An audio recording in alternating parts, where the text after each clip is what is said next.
There are so many known facets of the government that it's hard to know about all of them. What's a more terrifying thought are the secret ones, only told on a need-to-know basis. For a brief period of my life, I became a part of one of them. Throughout school, I was an in-betweener. I never hung out with the popular kids, but I never got bullied for being a nerd. I had a few close friends and never became acquainted with many others outside of that. We were tight. We'd mess about all day, saying the most random things teenagers come up with. Would you rathers, can you imagines, and what would you do if scenarios were constantly on the tips of our tongues. Each idea presented always more bizarre and creative than the last. Would you rather have a teacher date your mom or another student? Can you imagine if everyone just started talking French? What would you do if every time you snapped your finger, you turned invisible? We were in IT class and spent the whole time muttering these stupid ideas to each other. It took one particularly loud giggle for the teacher to call us all out. He made us stand and specifically contribute to the discussion. The lesson was on internet security, and each of us had to present a way to be secure online, otherwise we'd get detention. One by one, my friends rattle off an answer each. However, it didn't take me long to realize the way we started, I'd be the last to answer, which meant they would have exhausted all the obvious answers. They rattle off things like an antivirus, covering your webcam, don't go on suspicious looking websites. By the time they rolled around to me, I froze. I had no idea what to say. So I just blurted out the first thing that rolled out of my mouth. This somehow translated to, I switched the keys around on my keyboard. It didn't take me long to realize how stupid that sounded. It didn't take long for everyone else either when chuckles erupted and a disgruntled look was strewn across the teacher's face. But then his look carried a sinister smirk. Knowing he wanted to make an example of me instead of dismissing it as wrong, he asked me to elaborate, expecting me to dig myself deeper. I had no choice but to comply, my nervous brain just stuttering anything out at this point. Years of improvising strange ideas came through in the weirdest way possible. I explained that every domestic ceiling has creatures that look at what you're typing and transcribe it for the governments to see. So, if you rearrange your keyboard, they won't know what you typed. The whole class exploded in laughter. Even my friends joined in, which reinforced how ridiculous the whole idea was. The only person who didn't seem amused was the teacher. However, he didn't look like he was annoyed at my non-serious response. Instead, he had a look of shock and revelation, like I had just bestowed the location of the fountain of youth to him. He just stuttered out that I should go to the principal's office. The way he nervously said it made the other kids revel that I had just stuck it to the man, somehow sending the teacher into a frustrated shock. I was just confused more than anything. I waited outside the office for a while, though it was a lot longer than I expected. When I was finally asked to enter, the principal wasn't alone.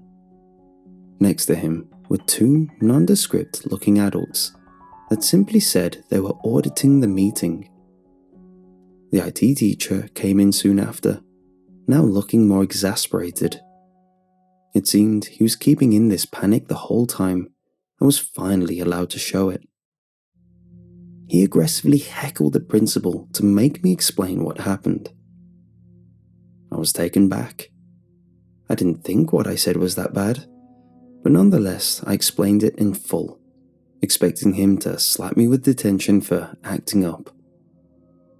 As soon as I finished, The anxiety took me over when this look of panic from the IT teacher spread to the principal's face and even hinted on the faces of the other two people as well. One of them piped in, asking me what made me say that. At this point, I felt I had accidentally said something somehow offensive, so I doubled down, hoping they thought I was just playing around. All I said was that they were sneaky, but I could see them. The two auditors completely dropped their facade at this, but rather than scold me, they started getting aggressive. Above the commotion, all I made out was the phrase, "We're taking him," before more people ran in and grabbed me. I was quickly dragged away, barely having the thought to fight back in the confusion. Something was tightened around my eyes, and I felt a sharp prick in my arm, and very quickly, everything faded. It felt like I was only out for a second, but as soon as I woke up, I knew I was far from home. Around me were sterile clean walls. The furnishings in the room were sparse. But what tipped me off about the severity of my situation was the one wall, which looked like a large, thick panel of glass. On this transparent confinement, I could see a few holes, presumably for air, and a sliding hatch, which I later learned was for the delivery of items and food. I sat down on the single fold-out chair and took everything in. It didn't take long for panic to set in. The fluorescent light was a stark white, giving the room a cold feel. I sat there, hoping my waking would summon an explanation. I waited, sometimes making subtle movements to see if anyone would pick up on it. I waited more, tapping the glass every so often, hearing the sound echo down the dark hallway. I waited even more, contemplating kicking up a big stink. In the end, my patience wore thin, and I started wailing on the glass. It started as a plea for attention, but soon turned into an emotional outlet for my pent-up frustration. The sound shook my cell and echoed around, but I stopped in my tracks when I heard a returning sound. It was another loud bang. It sounded like it was also glass. However, I was adamant it wasn't me. I stood there, still as can be, trying to locate the sound. Another hit resounded, then another. It was rhythmic. I looked around, however vision was skewed due to how dark the hallway was. The only thing I could make out was the gleam of more glass parallel to mine, which repeated down the hallway. This told me there were cells adjacent to mine, and more that ran down the hall. I sat back down in defeat when I realized what the sounds were. From what I could figure out, they were most likely other people trapped the same as me. The only difference was that they sat quietly, knowing there was no salvation. A defeat they passed on to me. For the rest of the day, I sat there. Night came in the form of the lights shutting off, and I went to bed and slept. When I woke, I was greeted to some people waiting for me. A few people in lab coats, and others in full military apparel. They demanded I lie down on my front and to put my hands behind my back. Desperate for human interaction and fearful of the situation, I complied. I watched as they somehow opened a spot in the glass which I didn't know held a door.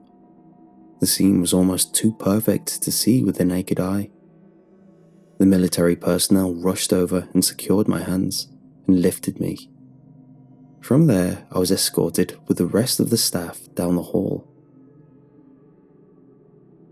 I looked around as I was walking and saw the population I shared cells with. One cell had a person, almost too emaciated to be called a human. A sign in front of his cell clearly instructed that he should never be touched with bare skin. Another cell housed a strange shape. As soon as I made it out, I looked away in denial. However, there was no wiping that image from my mind. It looked like a ball of flesh, writhing with moist, sticky clicks. I can only liken it to a mix of several people blended together. What scared me more was that it was seemingly sentient. A series of eyes dotted around its form at random, all glaring at me as I passed. The last cell I managed to study was a strange one. A dark, clouded beam was centered in the room. It wisped and flowed with downward pouring smoke. Yet somehow, chains were bolted around the cell and all clasped various parts of the form. The last thing I managed to see before I was away from it were the shapes of facial features on the top of the form. By the time they sat me down in the interrogation room, I was shivering from fear and anxiety. The staff looked more frustrated at this than concerned, seemingly used to seeing these very alien sights to me. Once my anxieties fell enough to talk, they proceeded with the experiments. They asked me various strange questions. Who do you trust most in this world? What's your favorite color? What facial features do humans have? What's your favorite color? Is there anything currently hidden in the room? What's your favorite color? How many of them have you seen? What's your favorite color? They often repeated questions, though usually the more inane ones. They would sometimes skim over questions if I thought too long about them. Despite if I responded, there'd been many scribblings on their clipboards by the various scientists surrounding me. This was just one session of what turned into an age of strange interrogations, each weirder than the last. One time, they brought out various objects that looked like they were dragged from a dumpster. They told me to hold them and asked me what I saw. When I described them as best as I could, they took them off me, scorning me with a look of disappointment, as if I was supposed to see more. There was one session where they left me alone in the room. Instead of a scientist in the chair opposite to me, there was a full-length mirror, propped up and made to look like I was being interviewed by myself. I swear there were brief moments I thought I saw my reflection accidentally move in the wrong direction and very quickly correct itself. They blindfolded me once during the escort, and when I was instructed to remove it, I was standing in a perfect recreation of my bedroom. Everything was identical, from the layout to the details of dust I remember not cleaning. A voice over the intercom instructed me to look around, which I did. However, I must have not done it right, as not long after, someone stormed in and told me it wasn't working and ordered me to leave. Every time I was brought into the interrogation room, I'd see more details of the detainees of the facility. Some of the monstrosities held there were beyond comprehension, and I don't mean that to escape describing them. I curiously glimpsed cells as I passed them, and sometimes my mind would feel like it was folding in on itself, forcing my eyes to cross in and out of focus. It seemed serious, because when one of the military personnel noticed my movements stuttering, he butted me with the edge of his rifle to snap me out of it, grabbed me, and thrust me forward to pass the cell faster. From then on, I tried my hardest to never look at that cell again. I still don't know how long I was held against my will, but eventually my time there came to an end. How it all ended wasn't some bizarre, life-threatening final procedure or a mishap with another cellmate. It was during a simple interrogation between me and a normal-looking scientist. He just put a laptop in front of me and watched me play around on it. When the session ended, he told me my time there was over. I tried to ask what this was all about. However, he just handily dodged everything I shot his way, something that was prevalent throughout my entire stay. There wasn't some grandiose ceremony or hard threats to stay quiet. In my youthful ignorance, my mouth shot faster than my mind, and I asked how they were going to keep me quiet, a question burning through my head, but I immediately regretted asking, feeling it as an implication that I was going to talk. What shocked me was the response. We don't care. Now, curious, I begged them to explain. The scientist simply told me I was going to live my life as normal. I could tell anyone if I wanted, but no one would believe me. I was drugged and dropped off in my hometown.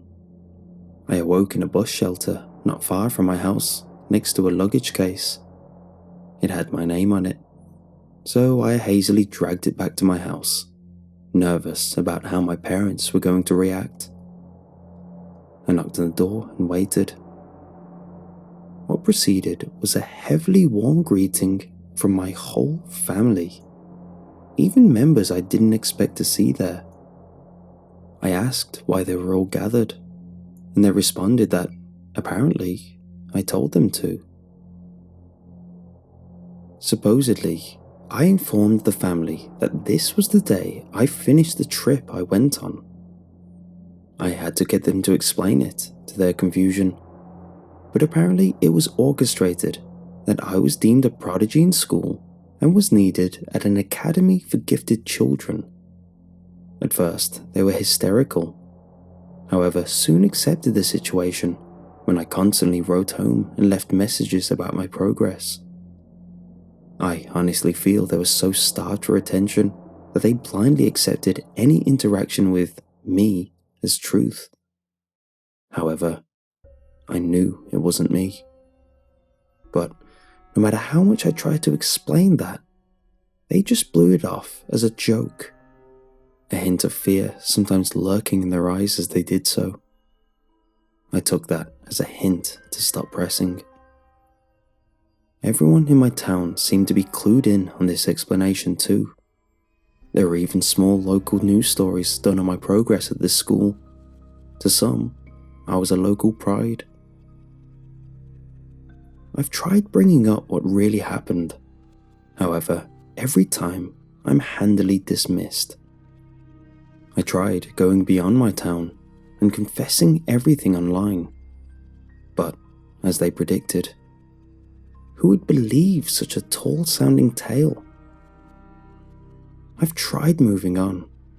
However, I can never get over being ignored about such a huge part of my life. I know no one will believe me, no matter where I post this.